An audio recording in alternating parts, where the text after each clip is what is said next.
Imagine करो तुम अपनी क्लास के सबसे पावरफुल स्टूडेंट्स में से एक हो। तुम्हारी बॉडी नेचुरली वेल शेप्ड है। पुशअप्स, पुलअप्स, रनिंग या ऑलमोस्ट हर टाइप की एक्सरसाइजेस में तुम काफी इजीली परफॉर्म कर लेते हो। स्टेमिना भी अच्छी है, स्ट्रेंथ भी अच्छी है और देखने में तुम किसी वीक इंसान जैसे भी नहीं लगते। लेकिन फिर भी एक प्रॉब्लम है। जैसे ही बात आर्म रेसलिंग, किसी इंटेंस फिजिकल चैलेंज या रियल स्ट्रेंथ टेस्ट की आती है तो तुम बार बार हार जाते हो। और सबसे गुस्सा दिलाने वाली बात है, काफी वर्कआउट्स करने और नए नए टेक्निक सीखने के बाद भी कुछ ही लोगों को छोड़कर तुम ज्यादातर लोगों के सामने वीक पड़ जाते हो। कभी कभी तो ऐसा लगता है जैसे तुम्हारी बॉडी तुम्हारी बात ही नहीं मान रही है, जिसकी वजह से धीरे धीरे तुम्हारा कॉन्फिडेंस गिरने लगता है और फिर तुम खुद से ही एक सवाल पूछने लगते हो, जब मेरे पास मसल्स भी हैं, स्टेमिना भी है और स्ट्रेंथ भी है, तो फिर मैं हार क्यों रहा हूँ? आखिर ऐसा क्यों होता है? आखिर क्यों हाई स्टेमिना और पावर होने के बावजूद कुछ लोग तुमसे ज्यादा फोर्स जनरेट कर पाते हैं और क्यों कई बार तुम्हारी बॉडी अपनी असली पोटेंशियल का सिर्फ एक छोटा सा हिस्सा ही यूज कर पाती है? देखो, अगर इसका आंसर मुझसे पूछो तो इसका सबसे बड़ा रीजन ना सिर्फ तुम्हारी मसल्स हैं और ना ही तुम्हारा माइंडसेट, बल्कि इसका एक हिडन रीजन है जिसके बारे में फिटनेस इंडस्ट्री में भी बहुत कम बातें होती है, और वो है तुम्हारी टेंडन। ये वही चीज है जो तुम्हारी मसल्स को तुम्हारी बोन से कनेक्ट करती है और तुम्हारी बॉडी में स्ट्रेंथ ट्रांसफर करने का काम करती है। इसी वजह से तुम नॉर्मल एक्टिविटीज जैसे चलना, दौड़ना या शॉर्ट टर्म एक्सरसाइजेस को आसानी से कर लेते हो, लेकिन जब बात हाई रेजिस्टेंस, एक्सप्लोजिव पावर या इंटेंस फोर्स की आती है तो यही टेंडन तुम्हारी परफॉर्मेंस को काफी ज्यादा कम कर देती है। और इसी वजह से कई लोग अच्छी मसल्स होने के बावजूद अपनी रियल स्ट्रेंथ को पूरी तरह यूज नहीं कर पाते।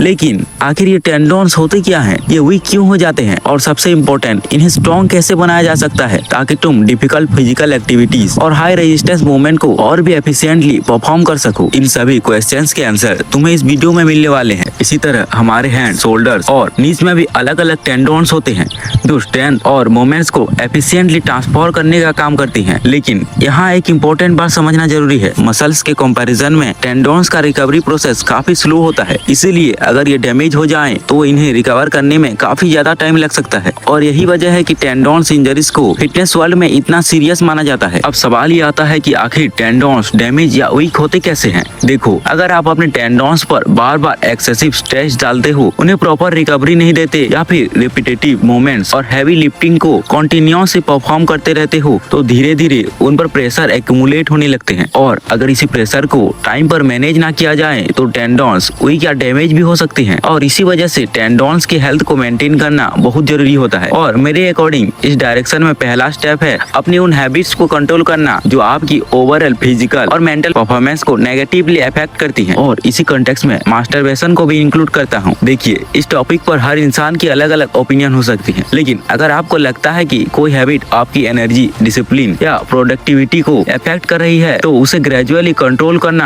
आपके लिए बेनिफिशियल हो सकता है। मैं आपको सिर्फ इतनी एडवाइस दूंगा, अगर आप किसी भी एडिक्शन या हैबिट्स के कंट्रोल में हो तो उसे धीरे धीरे किसी और प्रोडक्टिव एक्टिविटी से रिप्लेस करने की कोशिश करो और फिर उस प्रोडक्टिव एक्टिविटी को और भी बेटर हैबिट्स के साथ रिप्लेस करते रहो, क्योंकि लॉन्ग टर्म इंप्रूवमेंट का सबसे इफेक्टिव फॉर्मूला होता है बैड हैबिट्स को बेटर हैबिट्स से रिप्लेस करना। लेकिन अब सबसे इम्पोर्टेंट क्वेश्चन, अगर हमारे टेंडन्स ऑलरेडी वीक हैं तो उन्हें स्ट्रॉन्ग कैसे बनाया जा सकता है? देखो, टेंडन्स को स्ट्रॉन्ग बनाने का सबसे इफेक्टिव मेथड में से एक है प्रोग्रेसिव रेजिस्टेंस ट्रेनिंग। हमारे मसल्स के कंपैरिजन में टेंडन्स प्रेशर को इतनी जल्दी अडॉप्ट नहीं करते, इसीलिए वेट या रेजिस्टेंस को धीरे धीरे इंक्रीज करना बहुत जरूरी है। आपको ऐसे एक्सरसाइजेस चूज करनी चाहिए जो टेंडन्स पर कंट्रोल्ड और मैनेजेबल स्ट्रेस डालें, जैसे स्क्वाट्स, डेडलिफ्ट्स, पुशअप्स और रेजिस्टेंस बैंड वर्कआउट। ये एक्सरसाइजेस टेंडन फाइबर्स को स्टिमुलेट कर सकती हैं और टाइम के साथ उनके स्ट्रेंथ और फ्लेक्सिबिलिटी को इम्प्रूव करने में हेल्प कर सकती हैं। लेकिन याद रखो, यहाँ कंसिस्टेंसी इंटेंसिटी से ज्यादा इंपॉर्टेंट है, क्योंकि टेंडन्स को स्ट्रॉन्ग होने में मसल्स के कंपैरिजन में काफी ज्यादा वक्त लग सकता है। खैर, इनके लिए एक और इफेक्टिव मेथड है एसेंट्रिक ट्रेनिंग। एसेंट्रिक मूवमेंट्स तब होती हैं जब मसल टेंशन मेंटेन रखते हुए धीरे धीरे लेन देन होती है। रिसर्च और प्रैक्टिकल एक्सपीरियंस दोनों ही सजेस्ट करती हैं कि एसेंट्रिक ट्रेनिंग टेंडन एडेप्टेशन में काफी यूजफुल होता है। ये टेंडन के कोलेजन फाइबर को स्टिमुलेट करने में हेल्प करती हैं और उनकी ड्यूरेबिलिटी को इम्प्रूव कर सकती हैं, जिसकी वजह से इंजरी होने के चांसेस भी कम हो जाते हैं। रेगुलर एसेंट्रिक वर्क आपके टेंडन्स को और ज्यादा रेसिलिएंट बना सकती है ताकि इंटेंस प्रेशर के वक्त भी वो फोर्स को एफिशिएंटली हैंडल कर सके। तो हाँ, ये कुछ सिंपल लेकिन इफेक्टिव मेथड्स थे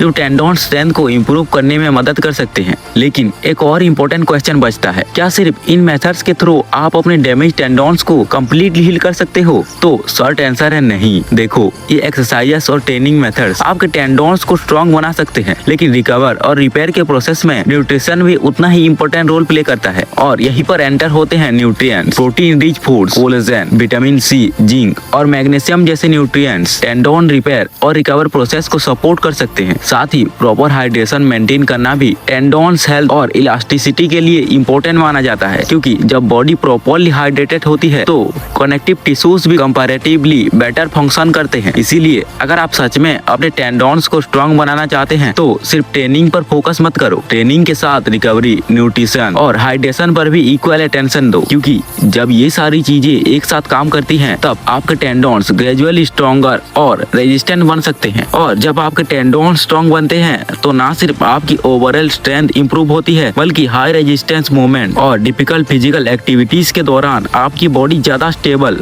और एफिशिएंट भी बन सकती है। और शायद वही मिसिंग पीस हो जो आपकी स्ट्रेंथ को नेक्स्ट लेवल तक ले जा सके। और क्या आपको पता है कि आप लीन होते हुए भी अपने से 10 गुना मस्कुलर बंदे को इजीली बीट कर सकते हो? अगर इसके बारे में और भी डिटेल से जानना है तो इस वीडियो को क्लिक करो। Just watch it guys.